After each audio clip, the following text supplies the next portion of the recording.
There was a room in the Harem Imperial that remembered every footstep it had ever been denied. Marble kept the shape of weight and of silence.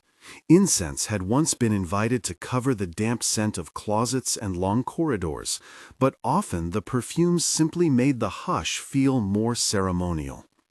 That chamber, half vault and half reliquary, contained robes that had never been worn beyond its walls, mirrors from which reflections had been stripped, and lamps that burned as if to prove witness where none was allowed.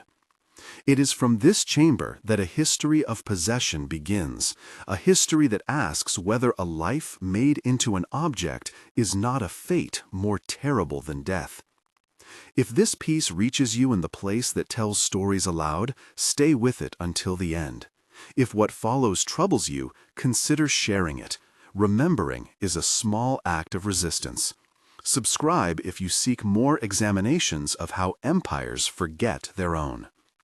They called him Xerxes in the Persian tongue, Xerxes to those who tallied his deeds in other lands. He came into rule with the easy carriage of a man persuaded by lessons learned in the lap of power, that will was a form of divinity and that the shape of a man's desire could be made law. Atassa, his mother, whose soft voice carried the hard grammar of dynastic continuity, had taught him that fear was an instrument and that the court was an altar on which to lay the world. These teachings lodged in him like seeds and grew into a canopy under which an entire institution bent. The childhood that shaped Xerxes was not exceptional among princes. Tutors spoke in measured phrases, priests rehearsed the language of fate, and eunuchs taught obedience as dexterity. He watched his father, saw the bending of officials at the sight of a robe, and learned early that silence brought safety and possession at once. Atassa's counsel came as velvet layered over iron. "Remember," she would say, "the world is kept when you keep it close." Her insistence that his authority be unquestioned turned into the first architecture he understood: enclosure. When the expedition to the west was planned, Xerxes believed that the sea itself would make the boundaries of his will legible.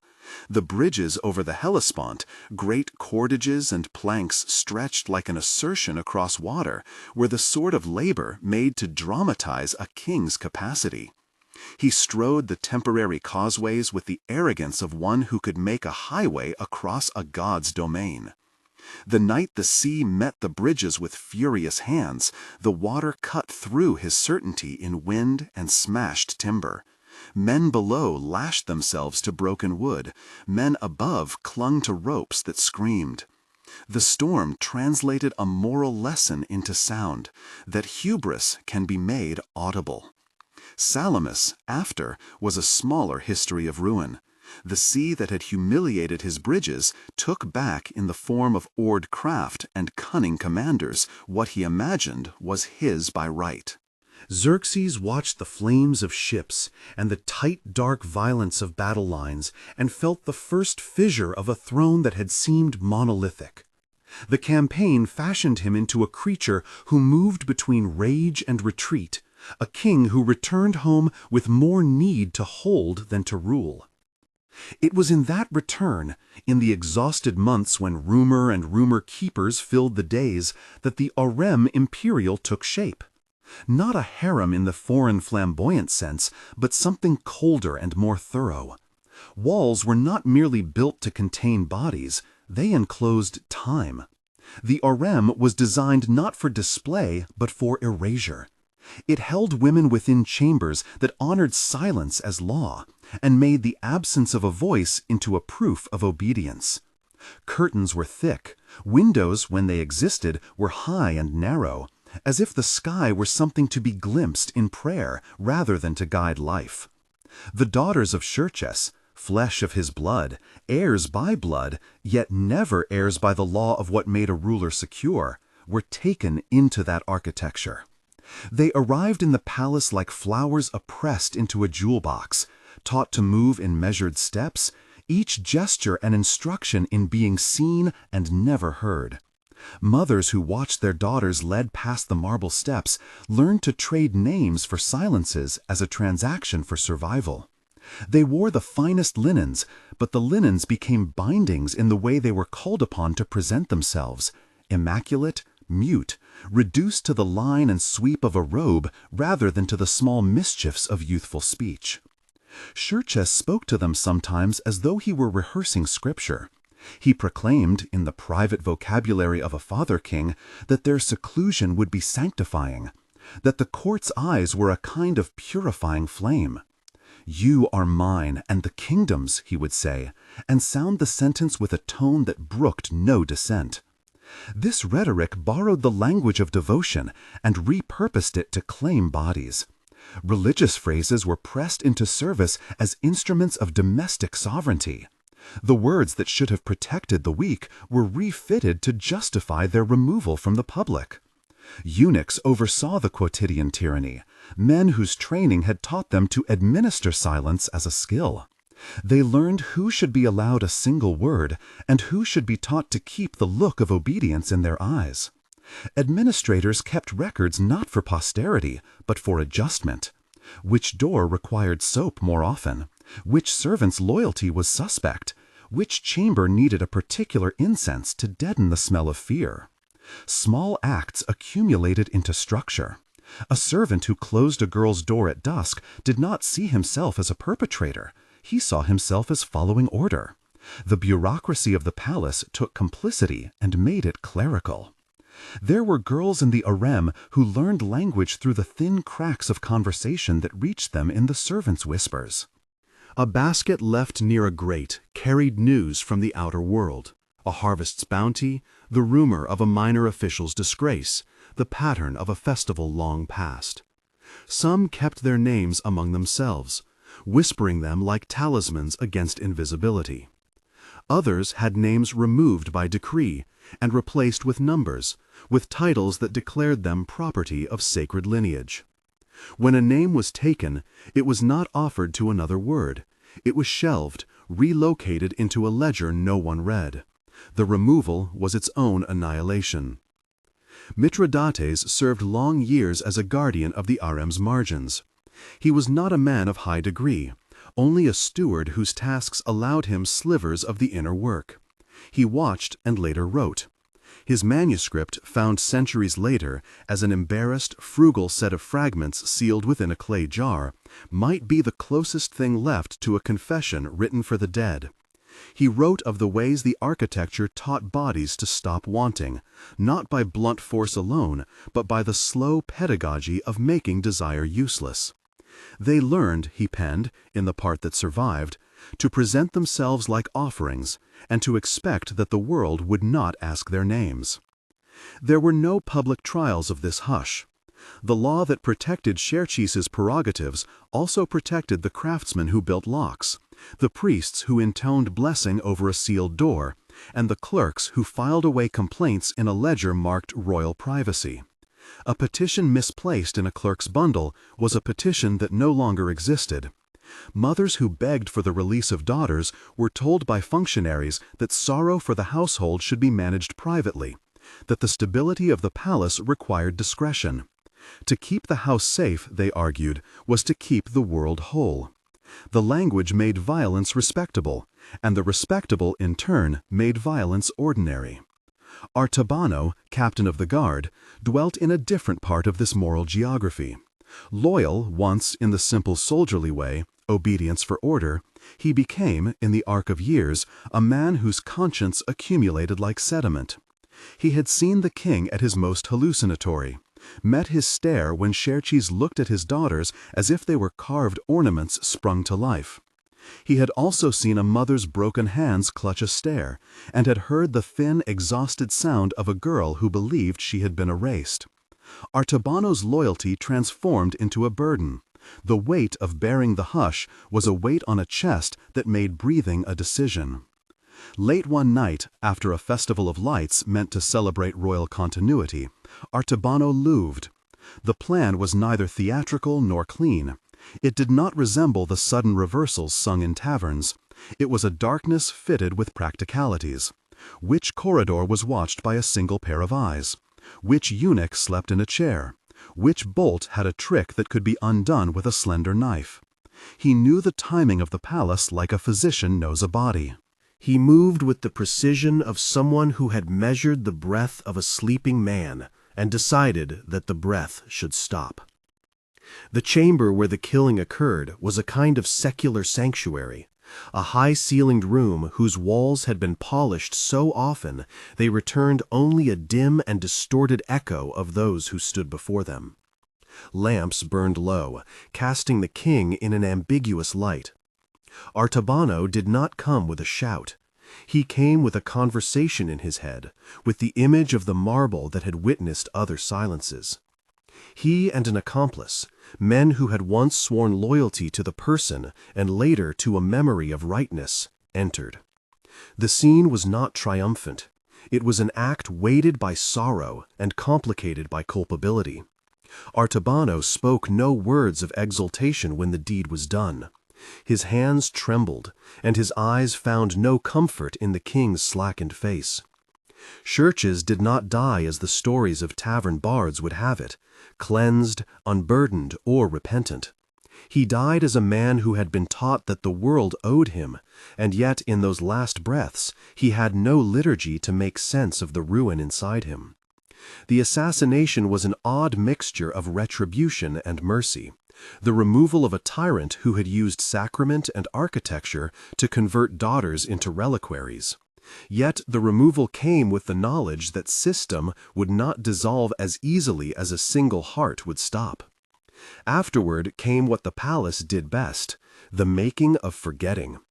Papers were burned or misplaced. Ledgers were rewritten. Mithridates' little band of helpers found that their careful records could be, and were, translated into a kind of noise. Artabano and his fellow conspirators were ensnared in the new regime's need for legitimacy. They had stopped a king. They could not stop the machinery that covered wounds with new skin.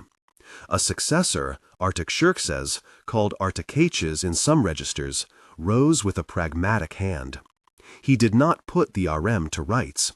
He ordered a different kind of order, a bureaucratic rinsing that smoothed edges without revealing what lay beneath. The daughters, insofar as anyone could track them, were dispersed in the aftermath. Some vanished into marriages arranged with courtiers who promised to keep their presence discreet. Others were relocated to distant palaces where the echo of their father's court could not easily follow. Names were restored to a few as an act of political calculation, a concession to those whose grief might otherwise ferment into rebellion. But many names were never recovered. The Harem remained as a cautionary architecture, its corridors reorganized under new keepers, its ledger scrubbed clean, its private rooms reappointed. Silence practices were not fully abolished. They were simply rebranded. The institutional compact that permitted such things to occur is the tragedy's second half. Men and women who chose careers within the apparatus did so because survival demanded small compromises. A clerk who filed one forged letter convinced himself he had saved his family. A priest who did not publicly challenge the king rationalized that his voice alone could not uproot a dynasty. The accretion of such small silences created a culture that could repurpose holy words to justify the theft of speech. Where protests might have been loud, there were instead careful dinners and private favors traded like a currency that admitted no witnesses. Mithridates' fragments surfaced long after the dynasty had shaken free of its founder's shadow. They were a clay-encased confession found in an excavation long after the sound of Persian and the language of kings had changed the faces of the land. Archaeologists, foreigners bent by the science of digging, uncovered a chamber sealed with mortar, a box of brittle reeds, and inside those reeds a name list that had been folded against the pressure of silence. The bones in that chamber, when catalogued, were the clinical remnants of bodies that had been lived and then hidden. The report that accompanied the find spoke in neutral terms: bone fragments, context, stratigraphy. Yet the scientific prose could not erase the moral weight of the objects.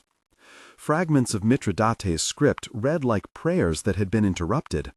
Lists of daughters' names, an inventory of locks, the notation of a mirror smashed to prevent reflection.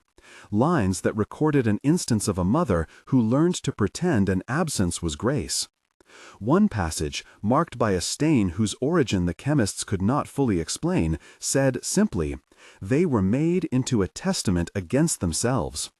The phrase is the sort that historians carry like an accusation, sharp and unadorned. The later narratives that grew around the Harem were contested. Court historians, who owed their voice to the successors, wrote of stability restored and of an empire that learned prudence from mishap. They shrank the king's excesses into a few paragraphs and made silence an aesthetic virtue. The lives of the women were often footnotes or metaphors in those annals, examples of how a ruler's private life intersected with public dignity. But every scribe who glossed over the ledger's omissions participated in the same cultural erasure that had begun under Xerxes. To remember is to unravel that thread.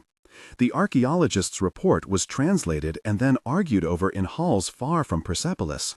Scholars debated whether the Harem was unique in its cruelty or simply exemplary of a system's capacity for private degradation cloaked in religiosity.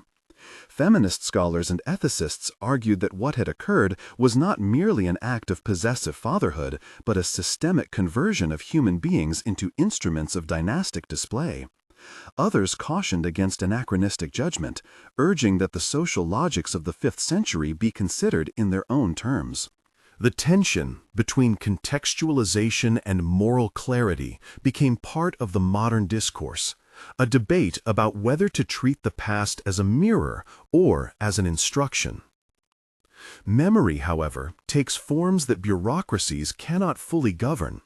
It lives in the names that Mithridates preserved and hid. It lives in the pattern of a lamp burned long after the ears of its first witnesses had closed. It lives in the marble, polished and mute, that still keeps impressions of steps. To stand in those ruins is to hear the faintest echo of speech. A name pronounced in a voice its owner was no longer permitted to use aloud. The ruins do not complete the story. They only reinscribe its existence against the tendency to smooth biographies into tidy accounts. What Xerxes had instituted, the conversion of daughters into objects of control, was worse than the bluntness of death in one stark way.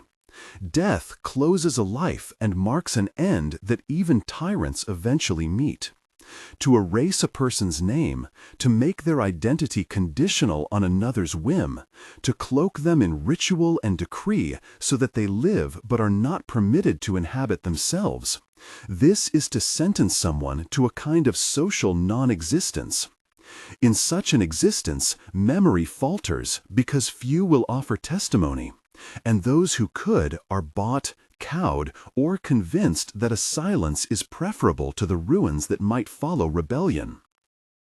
Artabano lived with the compromise he had made. He did not leave the palace in triumph. He carried with him the knowledge that one tyrant's death would not restore those who had been erased. He confessed to Mithridates in a private exchange that took place before the steward's fragments were hidden. "We cut one head," he told him, "and yet the garden keeps its gates locked." The confession was both an apology and a recognition of impotence. To alter the face of power without dismantling its grammar is to leave its future operation intact.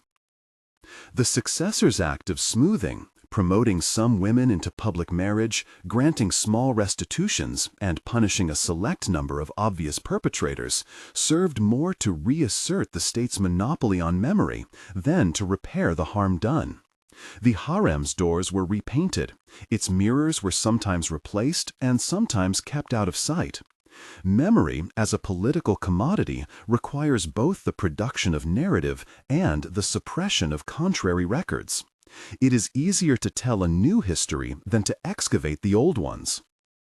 The moral lesson that remains is not a neat admonition, but an ordinary unease, that systems make monsters of men, and that daily acts of silence accumulate into structures that do their work with the blessing of law, ritual, and administrative indifference. The harem did not begin as a monstrous project. It began as a set of plausible steps, an insistence on privacy here, an insistence on deference there, until the sum of those steps produced a place where daughters were legally owned and legally forgotten. When the clay jar was opened by hands that meant to be scientific rather than reparative, the fragments of Mithridates' list were spread on tables and photographed, cataloged, and translated. The metadata included the coordinates of the chamber, carbon dates, and notes on conservation. The photographs made a shallow theater of the items, the brittle reeds, the faint ink, the names cut by the passage of time. Scholars quoted Mithridates in articles and footnotes. Activists placed those quotes on placards and in essays. The public, when presented with the story, reacted with the mixtures of indignation, sorrow, and resignation that often accompany encounters with injustice, historical and recent. A slow movement toward remembrance began, small memorials, lectures, and the telling of the girls' names by those who would not be their erasers. Names spoken aloud resisted the palace's intent. When community gatherings read Mithridates' partial list aloud, the act was not merely ceremonial. It was a restitution of existence. To say a name is to return a life to public regard. The archaeologists had not intended reparations, they had intended knowledge. Still, knowledge led to a practice. A modest public insistence that an act like erasure be called by its name. In those readings, the marble's mute witness was given a new companion, human voices insisting that the dead and the erased be accounted for in memory. Xerxes' ruin, then, becomes an instruction across centuries, that the conversion of persons into property, cloaked as piety, law, or necessity, will produce a moral stain that time cannot fully erase. The architecture of control is not easily dismantled. It animates the very bureaucracies that later declare it obsolete. Yet, the tiny gestures of remembrance, an excavation report, a public reading, the transcription of a fragment, form a counter-architecture. Not a palace, but a ledger of names. Not an empire, but a sequence of voices. There is no tidy catharsis in these bones and papers. The palace continued under new rulers who kept their own silences and made their own claims to sanctity. But there is a practical, human counterweight, the decision of strangers across ages to speak the names that power tried to hush. Memory does not undo the past, but it refuses complicity by omission. Who then bears blame? The question tempts us into a search for a single guilty agent, yet the story resists simplification. Xerxes enacted the violence. His will shaped the harem, and his gaze turned daughters into tokens. But he was enabled by a lattice of choices. Mothers who feared revolt and sought to barter safety, eunuchs who kept doors closed for wages and rank, priests who lent sanctity to enclosure, clerks who altered the ledger. Responsibility radiates outward. Recognizing that diffusion of culpability is not an evasion. It is an insight into how systems perpetuate themselves. In the final fragment of Mithridates' reed, a sentence trails off as if the writer had been interrupted by the knowledge that to finish would be to invite consequence. The surviving line reads, "If we do not name them, the marble will name them for us." The sentiment is as elegiac as it is practical. Stone remembers the presence of weight, even when words do not. The harem's lamps dimmed under later administrations. The corridors were repurposed for other quiet offices. But the stone kept its impressions, and the reed list, once secreted, made its way into daylight. In the subtle economy of remembrance, the act of speaking names functions as a small and stubborn refusal.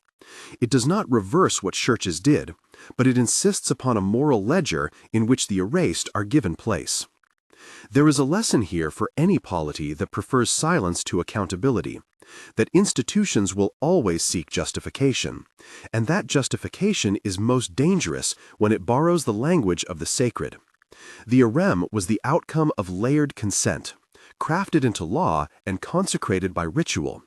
To prevent such outcomes requires attention to those small, ordinary decisions that seem innocent in the moment: the clerk's omission, the priest's quiet word, the mother's bargaining with survival. A history that seeks justice cannot be content with spectacle. It must, like Mithridates, collect fragments and arrange them into testimony. It must, like the hands that read the names aloud in later centuries, create a practice of remembrance. When people choose to speak names, to contest archives that have been smoothed, and to hold ruins as proof rather than as trophies, they perform a minimal repair. Xerxes' daughters, in the end, are not solely victims of a single man. They were the first witnesses to a system's possibility, the possibility of turning kin into objects, of converting devotion into decree. Their tragedy is a cautionary tale about the dangerous conflation of private desire and public authority. It asks us to consider whether the most egregious violence is always the most visible. Often it is quieter: a removal of speech, a replacement of names with numbers, a culture that celebrates the powerful while making small deaths out of ordinary silences. Memory, finally, insists upon a different liturgy. It asks that we say the names, even when the stone would prefer to keep them quiet. It asks us to keep account of those who were made into proof rather than persons. The Harem's marble will not speak. It keeps its witness in grooves and echoes. We can, with patience and the slow labor of translation, undo some of the erasure by calling aloud the lives altered there. The story of Xerxes is not only about a king's cruelty, but about how entire systems allow cruelty to seem sensible. It is an argument against the bureaucratic neutralization of conscience and for the small acts, uttering a name, preserving a fragment, sharing a reading, that stop forgetfulness from becoming permission. To remember is neither a spectacle nor an act of vengeance. It is a communal insistence that what was done in silence be given its true weight. And so the fragments remain: reed, name, marble impression. The graves and ledgers tell a partial story, and in the telling there is both mourning and a modest resistance. The Harem's doors were closed by one man's will, but they were opened, if only to a sliver, by those who later dared to read aloud what had been hidden. The history that follows is never neat. It is, rather, a series of small, honest acts that insist upon the basic human right to a name and to speech. They began, awkwardly at first, in rooms that did not seem fit for ceremony, kitchens where dough was folded and names were spoken between ladles, threshing floors where the rhythm of flails kept time for the reading, laundries where cloths were spread and laid with the names sewn into their hems. Naming, when it took hold, refused the architecture of grand gestures. It crawled into the small places because the small places were where life continued, and life, stubborn, ordinary, would not be disciplined by a statute of silence. A woman named Rima, neither scholar nor noble, only a mother who had carried the same thin apprehension in her hands for 30 years, began to stitch names into the garments of children. She sewed them where the seam would hide them from casual eyes. Then she would put the child to sleep and, with a candle guttering, read the name aloud as if it were an incantation against oblivion. Around her, other mothers learned the measure of that ritual. Say the name twice, speak the family's relation, say one thing the person liked, an herb, a song, then close. The repetition built a scaffolding against forgetfulness. Names, once uttered, made trouble for the stone. The first public readings happened for lack of a better place. A handful of scholars who had crouched over Mithridates' reed and other fragments decided together to read the list aloud at dawn in the market square, where bread and goats and gossip would make their hearing incidental, and therefore less vulnerable to interruption. They stood with their backs to the Harem, which for many remained an aching shape in the city's memory, a closed silhouette against the sky. The scholars worried about backlash. More than that, they feared that ritual reading could be taken for triumphalism. Instead, the reading settled into a cadence of respect. People paused on their steps, children halted mid-errand, a vendor with his arms full of figs listened until a fig fell and rolled off the curb. No one applauded. No one jeered. The only sound that persisted was the voice, plain, enunciating names that had not been said in the open for a generation. The initial reaction from those who had performed and profited under the old orders was irritation, thin and brittle like wind in a reed bed. There were petitions, measured, legalistic letters that argued the readings disturbed public order, that they reawakened old animosities. There were also quieter moves, the erection of banners with neutral sayings, the scheduling of civic festivals that attempted to crowd the anniversary days with other noises. These maneuvers were not violent enough to arrest the practice. Usually they only slowed it, as memory has no muscle for sudden restraint. A second thread developed among the intellectuals. Hesh, who had spent 10 years in the salt-gray rooms that housed old ledgers, proposed to collect what the reed had not named. He argued that naming alone was insufficient. A ledger might give a name but omit the shape of a life.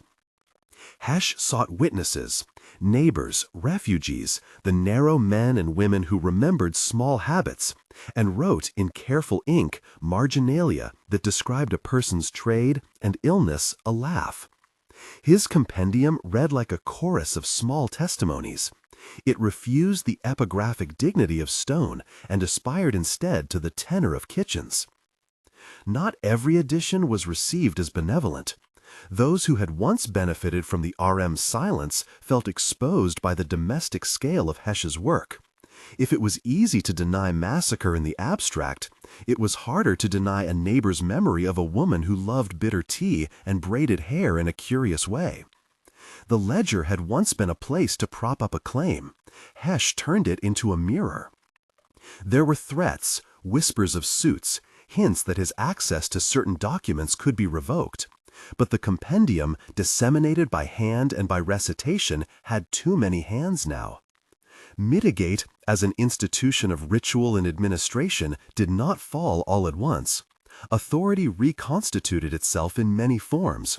In new oaths taken at dawn, in altered ceremonies that emphasized piety without the same hunger for social control, in a careful pruning of titles.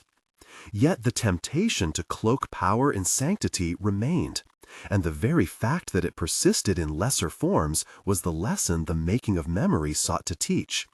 A polity can rearrange its outer features. The deeper grammar of justificatory language is harder to exercise. In the Harem's shadow, artisans and modestly placed officials took on the work of repair in their own ways. A mason named Salat, who had apprenticed on the marble in his youth, found that cleaning and restoring the stone brought surprises. When he and his small crew scrubbed away the soot of many winters, they discovered shallow impressions previously dismissed as pitting. Tiny letters, barely there, set at angles that suggested hurried carving. Salat called Hesh and the group of readers. Together they sat on a pallet of stones and read aloud the new slivers of inscriptions. The effect was not of revelation but of accretion. Names arrived like leaves on a slow current, each one demanding acknowledgement. The marble did what stone does best. It kept what had been struck into it. When human care returned to its surface, the traces grew legible not because the stone had changed, but because patience allowed a different light. This process of revelation provoked argument about conservation. Some argued that to touch the marble was to risk losing what remained. Others said that leaving it to rot was tantamount to complicity in the original erasure. The debates were careful and sometimes rancorous.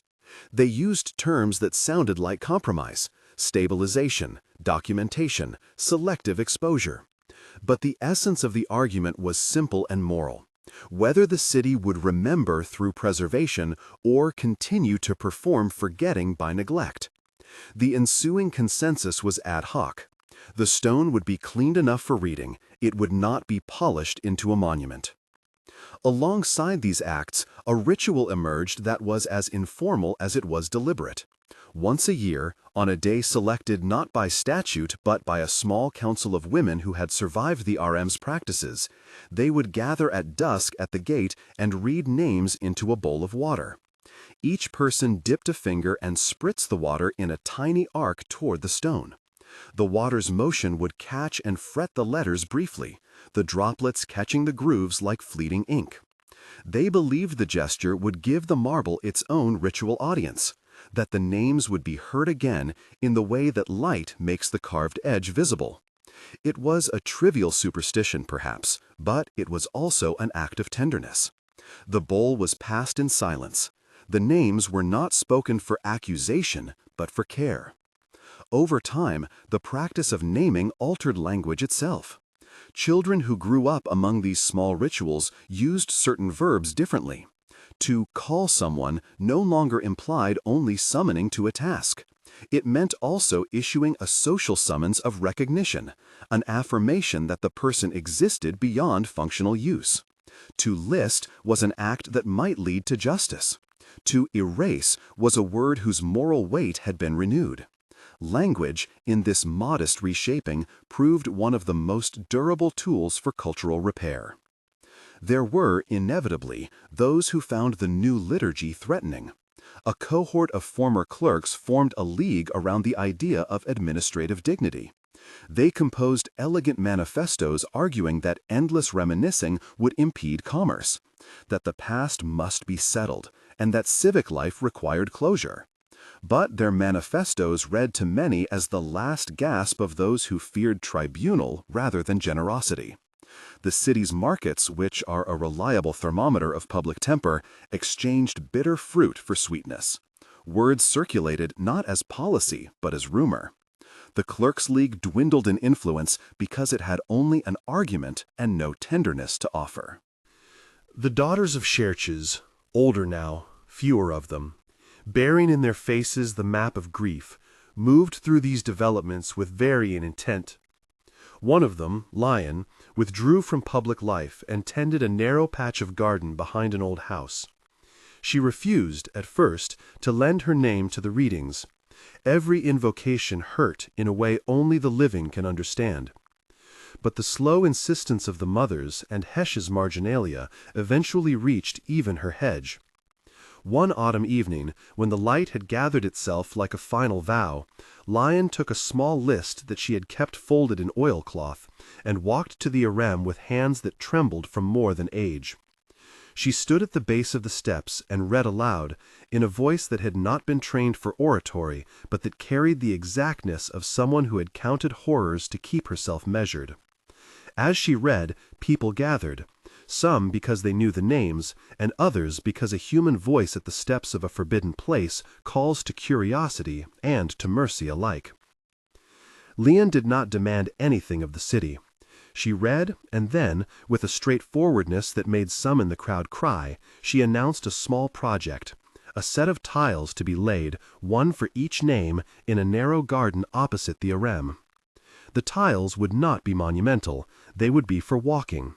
They would permit people to pass, and in passing, remember. It was a modest plan, and modesty was its sacrifice to practicality. Fundraising was local, slow, and, by design, communal. A potter contributed clay, a child with nimble hands painted letters, a widow who kept her husband's old tools offered time. The work of memory, once it was sustained by many tiny labors, proved unexpectedly resilient. Not everyone embraced this quiet program. There were cadres who preferred a larger, more theatrical response, statues, plaques with thunderous language, a liturgy of denunciation in stone. And they accused humble garden memorials of failing to make a sufficient statement. Hesh and Leon, in a lengthy but civil exchange, agreed that both forms could coexist. The choice was not between silence and spectacle, but among many modes of remembrance. The city, in its multiple voices, could carry both the plain bowl and the broad banner. And yet, even as the garden took root, another fragment was found. It was not dramatic. A schoolboy chasing a ball in the ruins of an outbuilding dislodged a flagstone, and beneath it lay a strip of brittle parchment wrapped in resin. The material seemed older than the ledgers Hesh had catalogued. It smelled of long-closed air. When unrolled, it revealed a paragraph that differed in tone from Mithridates' read. The handwriting, slanting, impatient in places, made a different claim. Where Mithridates had written of systems and distributed responsibility, this new fragment told a deceptively domestic story.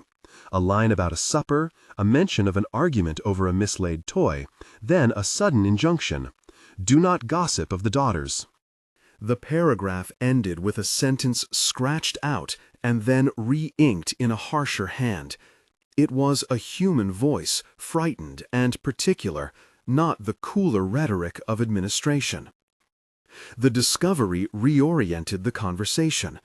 If the first read argued a theory of culpability, the new scrap offered motives and immediate ignoble tenderness, jealousies, fears, small cruelties given larger sanction. People gathered around the scrap like listeners at a hearth. It suggested that the Harem's violence had been knitted from countless domestic threads as much as from formal decrees. The shard complicated any narrative that would make Xerxes only a singular monster. It deepened the picture of complicity by returning it to the scale of kitchens and courtyards. This, more than any single reading, made some of the city's more powerful men uneasy. Knowing the particulars of interpersonal enmity could lead to named accusation. Named accusation could, in turn, summon reparations. A faint panic rippled through certain bureaucratic circles.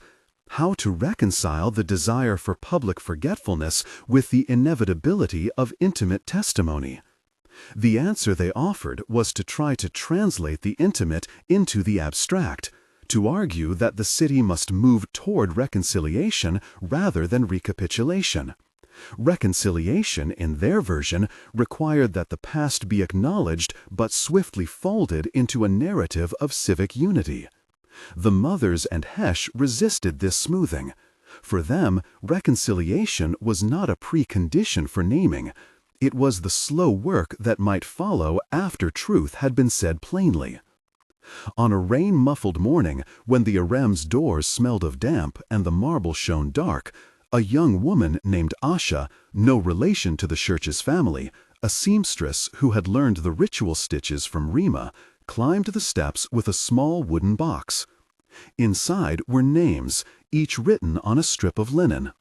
She had been collecting names in shops, in the hospital where she had once worked as an assistant, in the taverns and the quiet cleaning rooms.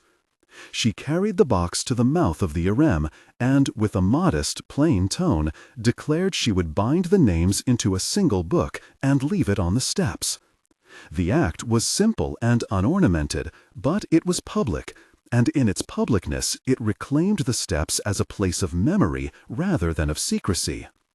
As Asha began to tie the linen strips together, a small cluster of guardians of the old order arrived, formally and almost politely asking that she desist. They spoke of permit requirements and of decorum. The crowd around the steps, which had been drifting in and out like a current, leaned closer. The confrontation could have become one of law and force.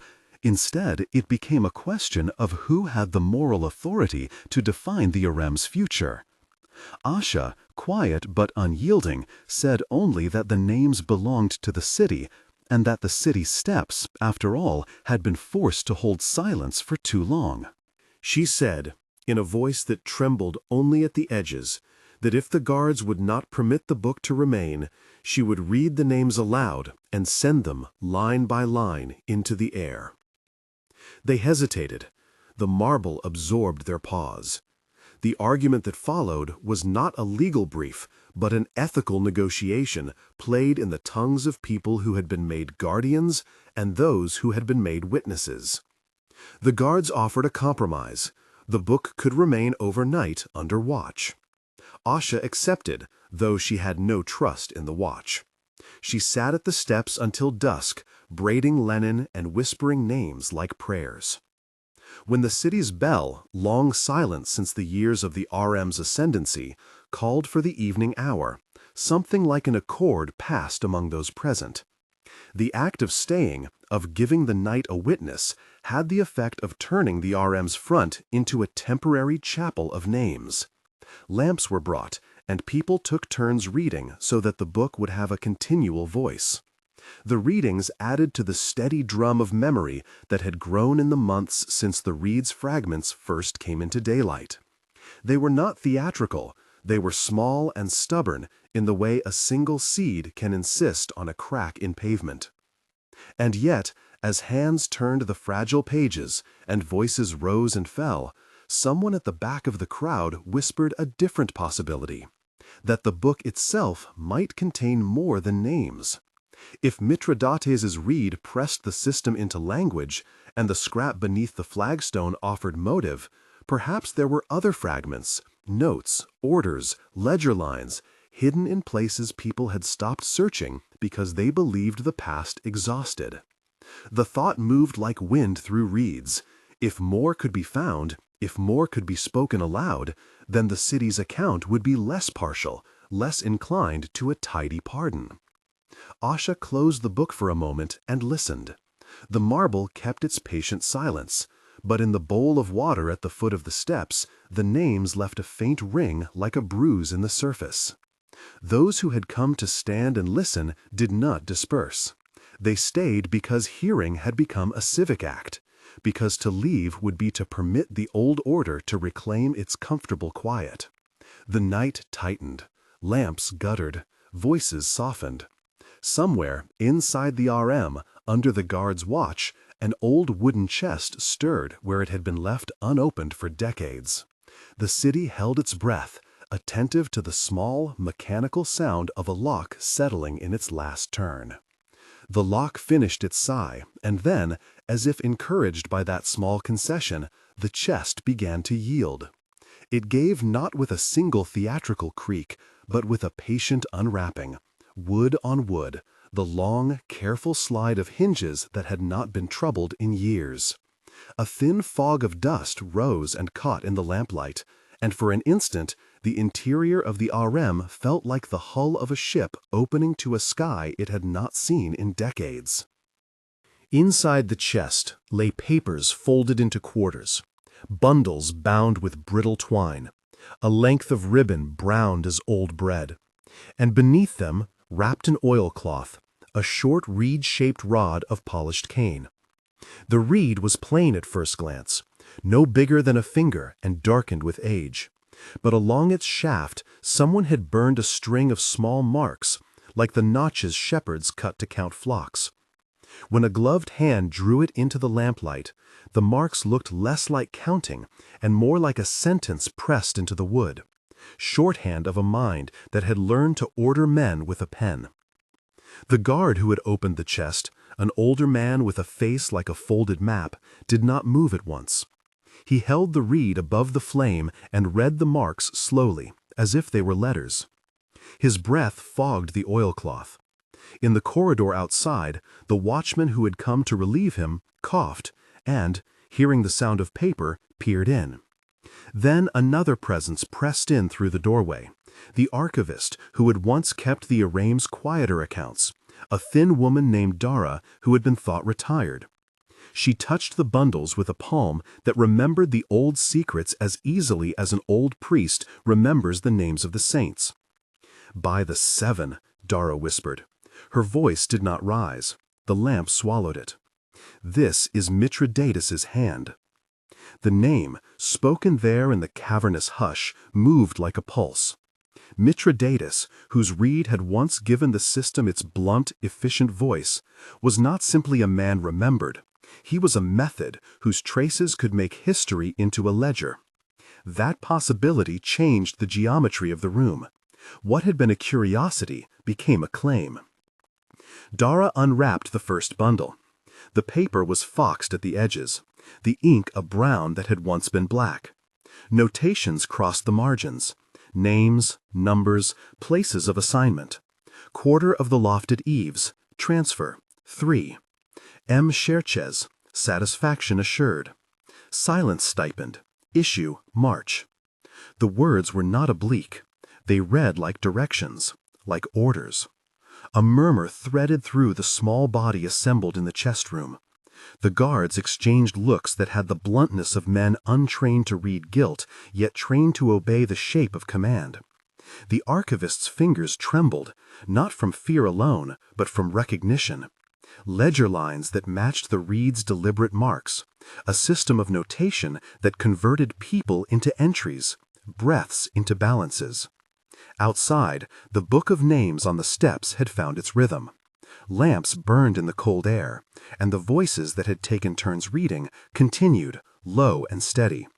Asha, sitting cross-legged and careful, had begun to voice names in a cadence that made each syllable a small ritual. When the words reached the ear of someone who had known a ledger's silence as an occupation, those names could not be only names. They became cross-reference, story to number. Asha's page turned at the same slow pace as the unwrapping within the harem, and the two acts, one private, one public, took on a stubborn symmetry. Dara unfolded the last sheet and, as if she could not help herself, read aloud the first line. The name matched one of the linen strips Asha had been braiding at the steps. There was a pause at the mouth of the corridor, as if time had been asked to translate between rooms. "We have receipts for transfers," Dara said to the guards, and the words had the quality of a verdict. "Payments delivered to men in masks, lists of neighborhoods marked for what the ledger calls mitigation. Look, here are notations of that reed itself. They kept the tool and the account together." A younger guard, squared and anxious, moved to close the chest and seal it again.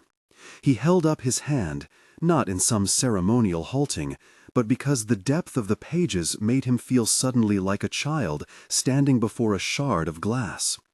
He looked toward the door as if expecting an order that might absolve him.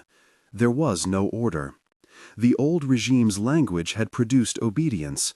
Now its documents pulled that obedience tight and offered no comfortable continuation. In the courtyard beneath the marble steps, Asha read on. Names were given not as history, but as insistence. They entered the night like small flares, each one turning a moment of private memory into civic aloudness. Lamps flared closer. Faces, young, old, indifferent merchants, a mother with a child asleep at her shoulder, leaned into the sound. When the name that Dara had named reached the stones, the sleepers under the eaves began to stir. A man in a patched coat rose and crossed his arms on the rim of the fountain, listening as if the water itself might answer. Word traveled upward, sometimes through the city's gossip, sometimes along the ragged current of those who carried news with their laces untied. By midnight there were more than those who had stayed from the day. Apprentices from the forges, a pair of schoolboys whose mothers had taught them to read, a group of women who kept watch on each other's doors. The story, if it could be called that, braided itself out from the harem like the linen Asha tied. Names becoming pages, pages becoming inquiry. Inside, a different calculus was in motion. One of the older guards, Korin, who had been with the harem when its lamps still burned with official oil, moved to lock the chest again.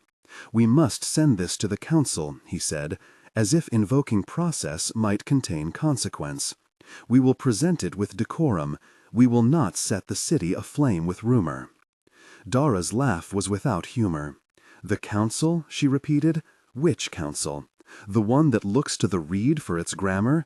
The one that wrote these margins?" Her fingers brushed the reed and the paper with a tenderness that disguised rage. "If you hand these to them, they will close their own pages and lift the keys like absolution. They will not read. They will only protect the reed." There was something in the tone that made the younger guard's jaw clench. The harem had always been a place where bureaucracy could be worshipped as piety. To doubt procedure was to admit the possibility of remedy that was not theirs to grant. A different sound rose then, not from the archives, but from the steps. A voice breaking the cadence for the first time that night. Asha lifted her head and finished a name so plainly that it did not require echo. She spoke next to the name, not the ledger entry, but the life, and said, as simply as one might pray, that this person had a sister who still looked for him at the fish market. The effect was immediate. The lamplight along the marble face of the Harem looked less like a lamp and more like an accusatory eye. Some in the crowd began to clap, softly, like hands closing a lid. Others began to call names of their own, at first as if retrieving a lost coin. My brother, my husband, my neighbor. The tone shifted from reading to reckoning. When a man shouted a name and then added that the ledger had noted mitigation, March, a chorus answered with the months they themselves had kept vigil. Inside the chest room, the question became urgent. Corin, thinking of the guard's loyalty and the threat of the crowd's attention, ordered one of the younger men to find the master of the Harem. The boy moved like a man asked to deliver a child to a storm. Dara drew the reed closer to her chest as if it were a relic she had been charged to protect. Then, from somewhere further back in the Harem, another sound. The scrape of a boot and the soft, deliberate steps of someone who had not been present at the opening, but had been listening all along in the Harem's shadowed rooms. He moved into the lamplight, thin, with a cap pulled low, and when he spoke, his voice carried a weight that made the papers seem to tremble. "You find numbers," he said. "You find names. You find the reed. But the city will ask for more than those. Will you give names where they were hidden in the margins? Will you tell who signed for the masks, who carried the bundles to the docks?" His eyes, when they settled on Dara, were neither accusatory nor kind. They were the eyes of someone who had been learning to read other people's maps and wanted to know how to get to the treasure marked with a cross. Dara met him without flinching. "If you want to know who signed, we will know soon enough," she said. "But know this. It is not the reed alone that made their hands steady. It was the ledger we hold, and those who wrote beside it. The reed gave language, the ledger gave purpose." The man in the cap smiled, as if at a slow understanding. "Then let it be read," he said. Corin's hand hovered above the chest's lid. He could take the ledger to the council at dawn, and the council could decide if the pages were to be made public. He could do what he had been trained to do, and in doing so, preserve the habits of an old order. Or he could break that training and open the windows of the Harem to wind. Outside, the last lamp guttered low, and a name on the steps ended with the hush of a crowd holding its breath. The choice in the chest room and the choice on the steps belonged to different logics, but the same night pressed them into one. Between obedience and disclosure, between the neatness of process and the messy work of truth, a city waited to see which would be louder. Corin inhaled the damp air. His hand closed. He did not lock the chest, he left it open. He did not speak to the crowd below. He went instead to the doorway and lifted a lamp through which the faces of the papers were briefly gilded. The reed lay between them all like a small, fierce bone. And far down the street, in a house where a woman kept her curtains drawn against the world, a child's name, one of the names Asha had read, shivered the glass, and someone opened a window to listen. The city, which had slept under the arithmetic of silence, was waking. Asha, hearing the pause in her reading as if the wind itself had stilled, set the linen strips across her knees and looked toward the Harem steps. She folded the next name into her mouth as if it were a promise. Lamps bent their small flames toward the marble, and the steps, which had long accepted the weight of secrets, felt suddenly like a pulpit. The ledger within the Harem breathed in the lamplight. The reed, taken up and turned by more hands than one, seemed to divide the night into before and after. Outside, voices gathered.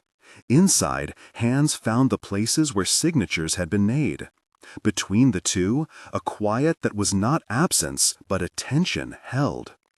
No one then knew how many more papers there were, or how deep the system's ledger ran. No one then knew whether the council would close its doors, or whether the crowd would learn to open them. They knew only the chest's small, patient surrender and the lamp's uncompromising light on ink. When the first person from the steps finally called up a name that matched an entry, the sound was like a bell. Silence answered, not as denial, but as conviction. The Harem's marble held the echo. The book of names on the steps closed for a moment, and then opened again. Hands moved to reach for the lamp, for the reed, for each other's fingers. The city waited for the next page to be turned.